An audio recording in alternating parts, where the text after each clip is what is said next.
New Weapons Channel. The mortarmen of the Russian army began tactical exercises with the use of high-yield mortars, the 240mm Tulip mortar. The combat crews inflicted concentrated group strikes with high-explosive fragmentation mines and shells at the moving columns of the conditional enemy, command posts, and weapons depots. The unit's target coordinates were obtained from the Orlan 10 unmanned aerial vehicles. All Tulip mortars have been modernized. The anti-nuclear protection instrumental complex has been improved. A weapon control system, equipment for receiving and processing data has been installed, and the Tulip can operate in a single tactical echelon system.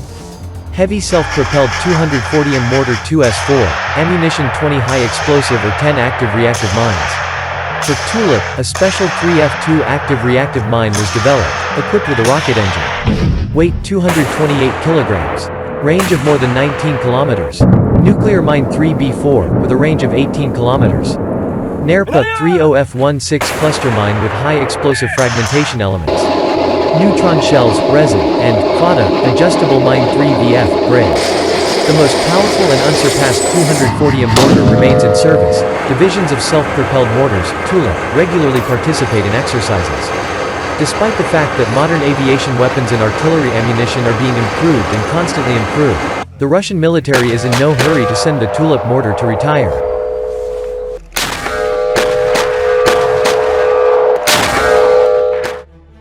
Northrop Grumman is one of the leading U.S. defense companies and one of the world's premier combat aircraft manufacturers. The development of a new generation fighter is often associated with Boeing and Lockheed Martin, but now the creator of the B-2 Spirit has shown his vision of the future combat vehicle. So what should we pay attention to here? The hangar seems to be divided into the future and the present, everything that touches the Navy on the right and the Air Force on the left, although this does not stand up to perfection. Some of the samples from the video exist in reality, while others are just concept projects. The main intrigue unfolded around the car in the foreground on the left side. Experts noted that it is similar to Next Generation Air Dominance, a program to create a sixth-generation fighter. Earlier it became known about the tests of the demo sample, but it is not known who exactly created it. Also, the price of the project and the timing of the planned commissioning of the aircraft remain a secret. The machine has at least one air intake installed in the upper left part. It is difficult to tell if there is an air intake on the other side. It is likely that the structure has two air intakes, one on each side. It has already been compared to the Model 401 experimental jet aircraft. Its air intake is located above the cockpit, following the alleged next-generation air dominance as the vehicle, which can be identified as an unmanned wingman. Such UAVs should operate close to manned platforms, helping them in battle. On the far left is a device similar to the X-47B. The latter was positioned as a multi-purpose strike UAV. This project has been closed for today. In the center you can see the B-2 Spirit bomber, however, there is another strategist in the video. In the background you can see an aircraft taking off, which experts have identified as the B-21 Raider. The new strategic bomber may make its first real flight in the coming years. Then on the back right is the EA-18G Growler. Northrop Grumman is a major manufacturer of electronic warfare systems.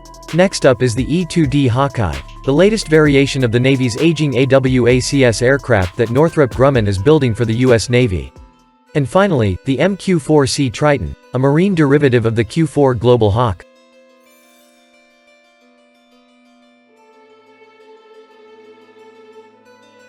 The Ministry of Defense of the Russian Federation published a video of the combat use of two drones at once. Orion rocket launch at an air target and video of the destruction of a ground target by the Hunter. During the flight, the newest attack drone Orion fired a rocket at an air target during tests at the Crimean training ground.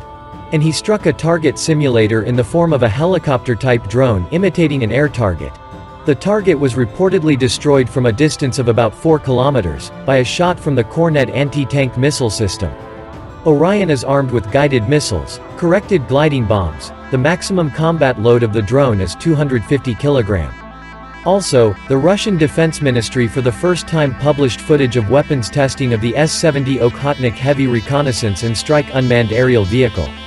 The footage shows that the Hunter destroys a ground target with a 500 kg aerial bomb dropped from the inner compartment.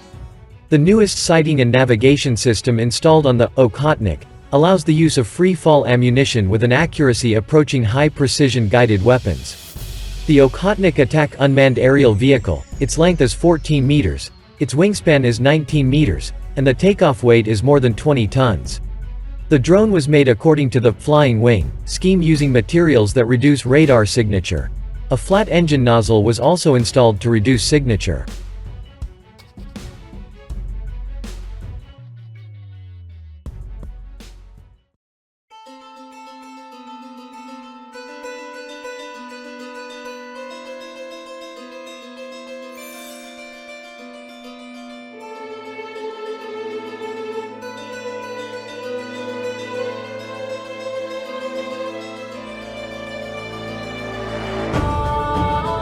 Hello everyone, you are on the New Weapons channel and with you Russian girl Helen. New main battle tanks T-90SA continue to arrive in Algeria. One of the country's highways recently noticed a convoy of tractors with trowels on which there were Russian-made combat vehicles. The previous delivery took place in November last year. Currently, the armed forces of this state have the second largest fleet of T-90S after India, about 500 units. The first such tanks in northern Africa appeared in the second half of 2000. Since they needed to work in a hot climate, the developers provided for the installation of powerful air conditioners. According to some reports, the fire control system was finalized. In 2016, tanks equipped with Shtora-1 optical electronic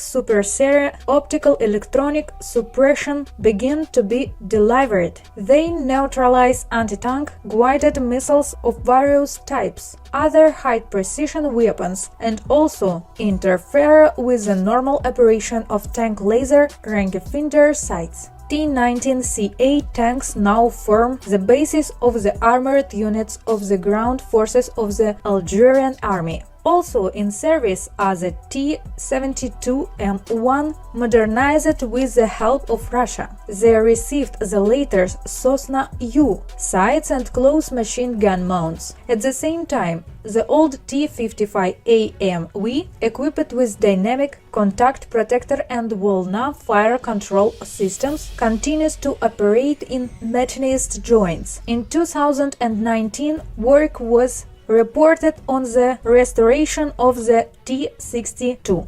As repeatedly noted, the Algerian military love Russia tanks for their reliability, simplicity, reliable armor protection, good maneuverability, and high firepower.